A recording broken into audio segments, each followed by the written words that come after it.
നമ്മുടെ മാതാപിതാക്കൾക്കൊക്കെ അല്ലാഹു മഗ്ഫിറത്തും മർഹമത്തും പ്രദാനം ചെയ്യുമാറാകട്ടെ എന്ന ഒറ്റ പ്രാർത്ഥനയോടെ പരിശുദ്ധമായ ലൈലത്തുൽ ഖദ്റിന്റെ രാവാകാൻ സാധ്യതയുള്ള ഈ മനോഹരമായ രാവിന്റെ വിഷയത്തിലേക്ക് ഞാൻ നിങ്ങളുടെ ശ്രദ്ധയെ ക്ഷണിക്കുന്നു. റമളാൻ വിട പറയാൻ പോവുകയാണ്. പരിശുദ്ധ റമളാൻ. ആ വിട പറയാൻ പോകുന്ന റമളാനിന്റെ ഒടുക്കത്തെ പത്തിലാണ് ഈ ലൈലത്തുൽ ഖദ്ർ. ലൈലത്തുൽ ഖദ്രി ഖൈറും മിൻ അൽഫി ശഹർ. 1000 മാസങ്ങളേക്കാൾ ഖൈറായതാണ് ഈ ലൈലത്തുൽ ഖദ്ർ. 1000 മാസങ്ങളേക്കാൾ ഖൈറായതാണ്. 3000 രാവും 3000 പകലും എടുക്കുന്ന ഇബാദത്തിന്റെ പ്രതിഫലം ഒറ്റ രാവ് കൊണ്ട് വാരിക്കൂട്ടണോ? ഈ രാവിൽ ഇബാദത്ത് ചെയ്യുക, ഈ രാവിൽ ഇബാദത്ത് ചെയ്യുക. 80 കൊല്ലം ഒരു മനുഷ്യന്റെ ആയുസ് ഒരു പക്ഷേ 80 കൊല്ലമുണ്ടാകാൻ പ്രയാസമാണ്. ഇന്ത്യൻ ആവറേജ് ഏജ് 60 വയസ്സാണ് ഒരു ഇന്ത്യക്കാരന്റെ ശരാശരി ആയുസ്. പക്ഷേ 80 കൊല്ലത്തെ ഇബാദത്തെടുത്ത പ്രതിഫലം ഒറ്റ രാവ് കൊണ്ട് ലഭിക്കണമോ? ഈ പരിശുദ്ധമായ രാവ് കൊണ്ട് നേടുക.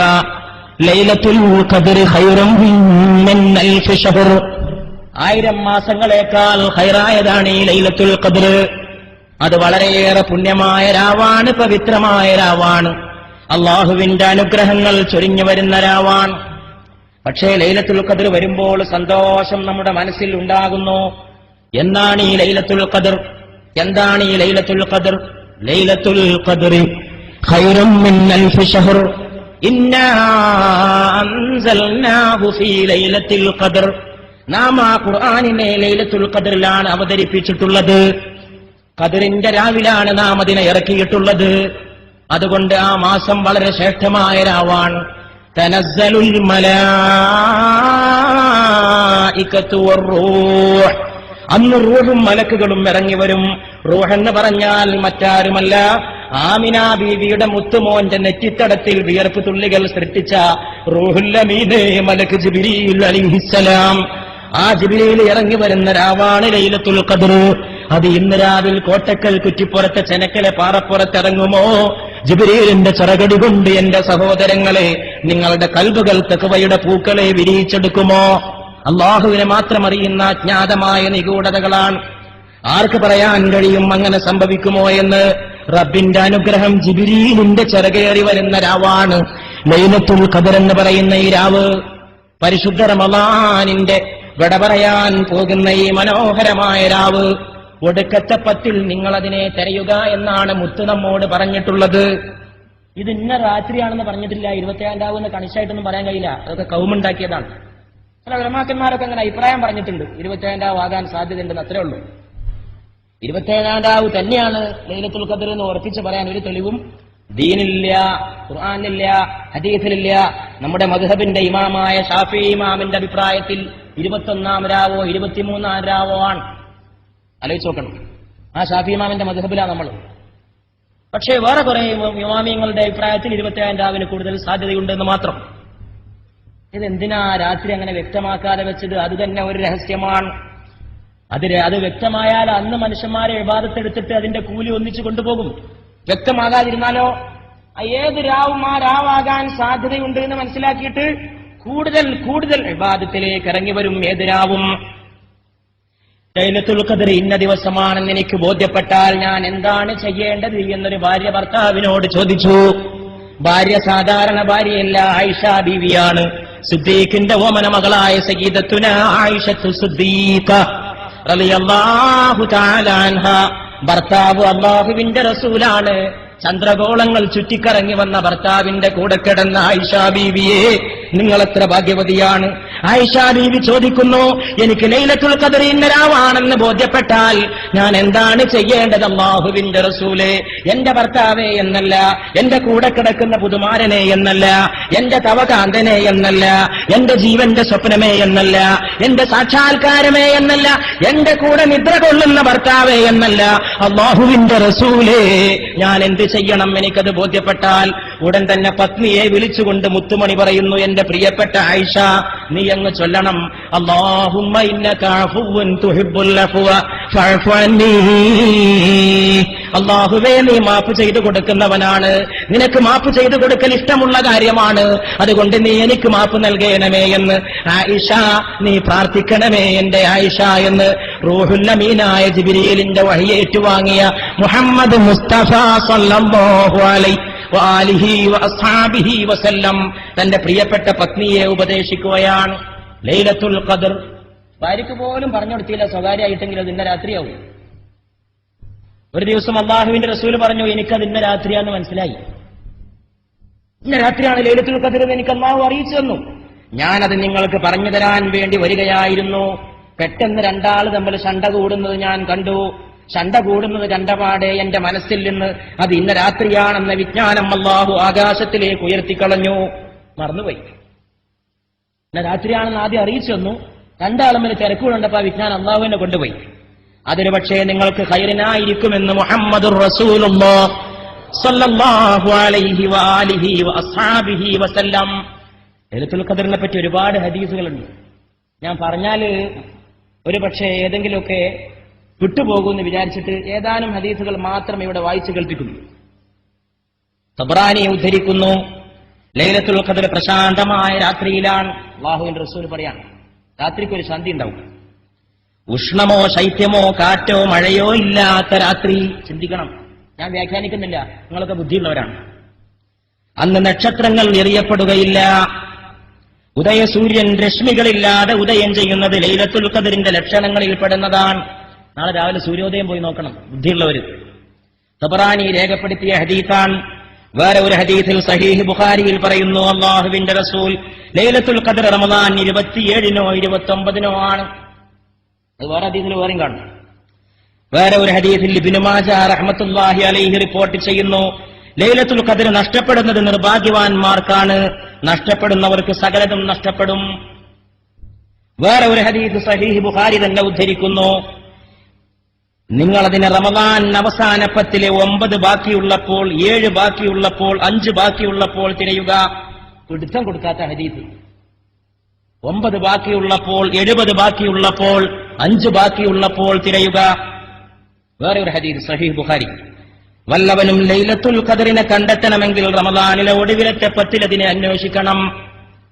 വേറെ ഒരു ഹദീസ് വീണ്ടും ബുഖാരി, റമദാൻ അവസാന 10-ലെ ഒറ്റയിട്ട രാവുകളിൽ ലൈലത്തുൽ ഖദറിനെ പ്രതീക്ഷിക്കുക. വേറെ ഹദീസ് അഹ്മദ് ഉദ്ധരിക്കുന്നു റഹിമത്തുള്ളാഹി അലൈഹി, ലൈലത്തുൽ ഖദറിനെ നിങ്ങൾ റമദാനിലെ ഒടുവിലെ 10-ൽ, അതായത് 25-നും 27-ലും 29-ലും അന്വേഷിക്കുക. വീണ്ടും അഹ്മദ് റഹിമഹുല്ലാഹ് ഉദ്ധരിക്കുന്നു, അല്ലാഹുവിന്റെ റസൂൽ പറഞ്ഞതായിട്ട്, ലൈലത്തുൽ ഖദർ റമദാനിലെ 27-ാം രാവിലാണ്. പക്ഷെ അത് കേട്ടിട്ട് 27 വിശ്വസിക്കാനും ഉറപ്പിച്ച് പറ്റില്ല. ഇവിടെ വേറെ 21 എന്ന് പറഞ്ഞാൽ അള്ളാന്റെ റസൂൽ തന്നെയാണ്. അത് ഈ റസൂൽ തന്നെയാണ് 29-ഉം 23-ഉം ഒക്കെ പറഞ്ഞത്. അതുകൊണ്ടാണ് ഇമാം ഷാഫിഈ റഹ്മത്തുള്ളാഹി അലൈഹി 21-ാം രാവിനെയും 23-ാം രാവിനെയും പിടിച്ചത്. തിരുമേനിയുടെ സഹീഹ് ബുഖാരി ഉദ്ധരിക്കുന്നു, തിരുമേനിയുടെ അനുചരന്മാരിൽ കുറെ പേർ ലൈലത്തുൽ ഖദറിനെ റമദാനിലെ ഒടുവിലത്തെ ആഴ്ചയിൽ വരുന്നതായി സ്വപ്നം കണ്ടു. നബി സല്ലല്ലാഹു അലൈഹി വസല്ലം പറഞ്ഞു, നിങ്ങളുടെ എല്ലാം സ്വപ്നങ്ങൾ അവസാനത്തെ 7 ദിവസങ്ങളിൽ ഒത്തുവരുന്നതായിട്ടാണ് കാണുന്നത്. അതുകൊണ്ട് ആരെങ്കിലും ലൈലത്തുൽ ഖദറിനെ അന്വേഷിക്കുന്നുണ്ടെങ്കിൽ ഒടുവിലത്തെ ആഴ്ചയിൽ അവൻ അതിനെ കാത്തിരിക്കട്ടെ. സഹീഹ് ബുഖാരി. വേറെ ഒന്ന് വീണ്ടും തബ്റാനി ഉദ്ധരിക്കുന്നു, ലൈലത്തുൽ ഖദർ നിങ്ങൾ തേടിപ്പിടിക്കുക. റമദാനിലെ 21, 23, 25, 27, 29 എന്നീ ദിനങ്ങളിലെ ഒരു രാത്രിയിലാണിത്. അല്ലാഹുവിൽ വിശ്വസിച്ചും അവനിൽ നിന്നുള്ള പ്രതിഫലം ആശിച്ചും ആര് ആ രാത്രി നമസ്കരിച്ചുവോ അവന്റെ മുഴുവൻ പാപങ്ങളും മുൻ പാപങ്ങളും പൊറുക്കപ്പെടും. തബ്റാനി. വീണ്ടും സഹീഹ് ബുഖാരിയിൽ അല്ലാഹുവിന്റെ റസൂൽ പറയുന്നതായിട്ട് ഇമാം ബുഖാരി റഹിമഹുല്ലാഹ് ഉദ്ധരിക്കുന്നു, ഞങ്ങൾക്ക് ലൈലത്തുൽ ഖദറിനെ വിശദീകരിച്ചു തരാൻ നബി സല്ലല്ലാഹു അലൈഹി വസല്ലം പുറപ്പെട്ടു. വഴിയിൽ വെച്ച് മുസ്ലിങ്ങളിൽപ്പെട്ട 2 പേർ തമ്മിൽ ശണ്ട കൂടി. അപ്പോൾ നബി സല്ലല്ലാഹു അലൈഹി വസല്ലം പറഞ്ഞു, നിങ്ങൾക്ക് ലൈലത്തുൽ ഖദറിനെ പറഞ്ഞു തരാനാണ് ഞാൻ വന്നിരുന്നത്. 2 പേർ ശണ്ട കൂടിയപ്പോൾ എന്റെ അറിവ് ഉയർത്തപ്പെട്ടു. അത് നിങ്ങൾക്ക് ഗുണകരമായേക്കാം. നിങ്ങൾ അതിനെ 9-ലും 7-ലും 5-ലും അന്വേഷിക്കുക. സഹീഹ് ബുഖാരി. റമദാനിലെ അവസാന 10-ലെ ഒറ്റയായ രാവുകളിൽ വരുന്ന ലൈലത്തുൽ ഖദറാണ് ഇവിടെ ഉദ്ദേശമെന്ന് പരിശുദ്ധമായ ലൈലത്തുൽ ഖദറിനെ കുറിച്ചിറങ്ങിയ ആയത്തിനെ ഉദ്ദേശിച്ചുകൊണ്ട് ബൈളാവി റഹിമഹുല്ലാഹ് പറയുന്നു, മുവത്തയിൽ ഇമാം മാലിക് റഹിമഹുല്ലാഹ് ഉദ്ധരിക്കുന്നു, അബ്ദുല്ലാഹി ഇബ്നു അനീസുൽ ജഹ്നി റിപ്പോർട്ടിൽ നബി സല്ലല്ലാഹു അലൈഹി വസല്ലമയോട് അവർ പറഞ്ഞു, തിരുദൂതരെ, എന്റെ വീട് വളരെ അകലെയാണ്, അതിനാൽ ആ ഖുർആൻ അവതരിച്ച രാവ് എനിക്കൊന്ന് അറിയിച്ചു തരുമോ? മുപ്പരിത്തിരി വളവ് കാണിച്ചതാണ്. സഹാബാക്കളുടെയുള്ള സമർത്ഥന്മാരെ പേരെ കുറച്ച് ദൂരെയാണ്, അതുകൊണ്ട് എനിക്കൊന്ന് പറഞ്ഞാൽ സ്വകാര്യമായിട്ട് എനിക്ക് എപ്പോഴും വരാൻ പറ്റില്ല പള്ളിയിലേക്കൊക്കെ, അതുകൊണ്ട് അങ്ങനെ നിനക്കൊന്ന് പറഞ്ഞെന്നാ ഒരു ഒച്ച സൗകര്യമായിരുന്നു പറഞ്ഞു. അപ്പൊ തുർക്കുണ്ടാക്കുന്ന മത്സരത്തിലായിരുന്നില്ല അവര്, ആഖിറത്തിൽ എന്തെങ്കിലും നേടാൻ കഴിയുമെന്നുള്ള മത്സരത്തിലായിരുന്നു. അതിനാൽ അവർ അവതരിച്ച രാവ് എനിക്കൊന്ന് അറിയിച്ചു തരുമോ? അപ്പോൾ തിരുമേനി അരുളി, റമദാൻ 23-നാണ് അത് അവതരിച്ചത്. നോക്കണം, 27 ഉറപ്പിച്ചു പറഞ്ഞതായിട്ട് ഹദീസിൽ കാണുന്നു. അതേ അള്ളാന്റെ റസൂലാ പറഞ്ഞത് 23-നാണ് അത് അവതരിച്ചത്. ആകെ കൂടി ഇങ്ങനെ വട്ടം കറക്കണ ഡേറ്റാ ലൈലത്തുൽ ഖദറിന്റെ ഡേറ്റ്. അത് അങ്ങനെ തന്നെ വേണം. എന്തിനാ അങ്ങനെ വെച്ചത്? നമുക്ക് ഇബാദത്ത് ചെയ്യാനാണ്, അല്ലാതെ കൽത്തപ്പം ചുട്ട് തിന്നാനല്ല. എന്തൊക്കെയാണ് ഈ കൗമ ഉണ്ടാക്കി വെച്ചത് ദീനില്? അതിനല്ലേ എല്ലാവരും പ്രോത്സാഹനം കൊടുക്കുന്നത്. കൽത്തപ്പം ചുട്ടിട്ട് നിങ്ങൾ ലൈലത്തുൽ ഖദറാകാൻ സാധ്യതയുള്ള രാവിലോ പകലിലോ തിന്നണമെന്ന് അള്ളാഹ് പറഞ്ഞിട്ടുണ്ടോ? റസൂല് പറഞ്ഞിട്ടുണ്ടോ? ഒരു ഇമാമ് പറഞ്ഞിട്ടുണ്ടോ? ഒരു ആലിം പറഞ്ഞിട്ടുണ്ടോ? നാട്ടുകാരുണ്ടാക്കിയെന്നല്ലാതെ. അള്ളാഹും റസൂലും പറഞ്ഞത് വേറെയാണ്. അത് നിസ്കാരം, ഖുർആന്, എഴുത്തിക്കാഫ്, ഇബാദത്തൊക്കെയാണ്. കലത്തപ്പം അത് വലിയ വലിപ്പത്തിൽ ചക്കരി തന്നെ ഉള്ളി ചേർത്തിട്ട് നോമ്പ് വെച്ചാൽ ഇടിയും അല്ലെ കദീനക്കുറ്റി പോലെ കഴുത്ത് വരെ ഉറപ്പിച്ച് അവിടെ നിർത്തുക. ലൈലത്തുൽ ഖദറായല്ലോ, രാവിലെ റെഡിയായിപ്പോയി. ഇതൊക്കെ പ്രിയപ്പെട്ടവരെ നമ്മൾ ശ്രദ്ധിക്കണം. അള്ളാഹു റസൂലും പറഞ്ഞത് കേട്ടാൽ മതി. നാട്ടിലെ കൗമുണ്ടാക്കി വെച്ച ദുരാചാരങ്ങളിൽ ചെറുപ്പക്കാരകപ്പെട്ടു പോകരുത്. ഞാൻ പറഞ്ഞത് ആരും അപ്പം ചുടണ്ടാ തിന്നണ്ടാവുന്നില്ല, അപ്പം ചുട്ടോളി തിന്നോളി, രസമുള്ള അപ്പൊക്കെ തിന്നാം. പക്ഷെ ലൈലത്തുൽ ഖദറിന്റെ ഏറ്റവും വലിയ പ്രാധാന്യം കലത്തപ്പാണ് എന്ന് തെറ്റിദ്ധരിക്കരുത്. അത്രേ എനിക്ക് നിർബന്ധമുള്ളൂ. അതിന്റെ പ്രാധാന്യം ഇബാദത്താണ്, അത് മനസ്സിലാക്കണം. പ്രിയപ്പെട്ട സഹോദരങ്ങളെ, ലൈലത്തുൽ ഖദർ, ഖദർ എന്ന വാക്കിന് പല അർത്ഥങ്ങളുണ്ട്. ഖദർ എന്നും ഈ വാക്ക് ഉപയോഗിക്കപ്പെടും, ഖദർ എന്നും പ്രയോഗിക്കപ്പെടും. ദാലിന് സുക്കൂനായിട്ട് ലൈലത്തുൽ ഖദർ എന്നും ദാലിന് ഫത്ഹായിട്ട് ലൈലത്തുൽ ഖദർ എന്നും, രണ്ടും ശരിയാണ്. ഖദർ എന്ന് പറഞ്ഞാൽ കണക്കാക്കുക എന്നർത്ഥമുണ്ട്, നിർണയം എന്നർത്ഥമുണ്ട്, ഇടുക്കം എന്നർത്ഥമുണ്ട്, ബഹുമാനം എന്നർത്ഥമുണ്ട്. ലൈലത്തുൽ ഖദർ കണക്കാക്കുന്ന രാത്രി, എല്ലാം കണക്കാക്കുന്ന രാവ്. ഖുർആൻ തന്നെ പറയുന്നു, സർവ്വ കണക്കുകളുമായിട്ട് റൂഹുൽ അമീനും മലായികത്തും ഇറങ്ങി വരുന്ന ദിവസമാണ് ആ ലൈലത്തുൽ ഖദർ, വരുന്ന രാവാണ് ആ ലൈലത്തുൽ ഖദർ. കണക്കാക്കുന്ന രാവ്. വേറെ ഒരർത്ഥം ബഹുമാനം. പരിശുദ്ധ ഖുർആൻ അല്ലാഹു ഒരു സ്ഥലത്ത് പറഞ്ഞിട്ടുണ്ട്, വമാ ഖദറുല്ലാഹ ഹഖ ഖദ്രിഹി, അല്ലാഹുവിനെ അവരെ ബഹുമാനിക്കേണ്ട പോലെ ബഹുമാനിച്ചില്ല. അവിടെ ഖദറിനർത്ഥം ബഹുമാനം എന്നാണ്. അതിങ്ങോട്ട് ഫിറ്റാക്കി നോക്കുകയാണെങ്കിൽ ലൈലത്തുൽ ഖദറിന് ബഹുമാനിക്കപ്പെട്ട രാവ് എന്നാണ് അർത്ഥം കൊടുക്കുക എന്ന് സഹീഹ് ബുഖാരിയുടെ പ്രസിദ്ധമായ വ്യാഖ്യാനം എഴുതിയ ഇമാം ഹാഫിദ് ഇബ്നു ഹജർ അൽ അസ്ഖലാനി റഹ്മത്തുള്ളാഹി അലൈഹി പറയും. അവരുടെ അഭിപ്രായത്തിൽ ലൈലത്തുൽ ഖദറിന്റെ അർത്ഥം ബഹുമാനിക്കപ്പെട്ട രാവ് എന്നാണ്, കണക്കാക്കുന്ന രാവ് എന്നല്ല. പക്ഷേ ശാഫിഈ മദ്ഹബിന്റെ ഏറ്റവും വലിയ പണ്ഡിതനും ഇമാമുമായിട്ടുള്ള സയ്യിദുനാ ഇമാം നബവി റഹിമഹുല്ലാഹ് പറയുന്നു, കണക്കാക്കുന്ന രാവ് എന്ന അർത്ഥമാണ് കൂടുതൽ സ്യൂട്ട്. അതൊക്കെ പണ്ഡിതന്മാർക്കിടയിലുള്ള സുന്ദരമായ അഭിപ്രായ വ്യത്യാസങ്ങളാണ്.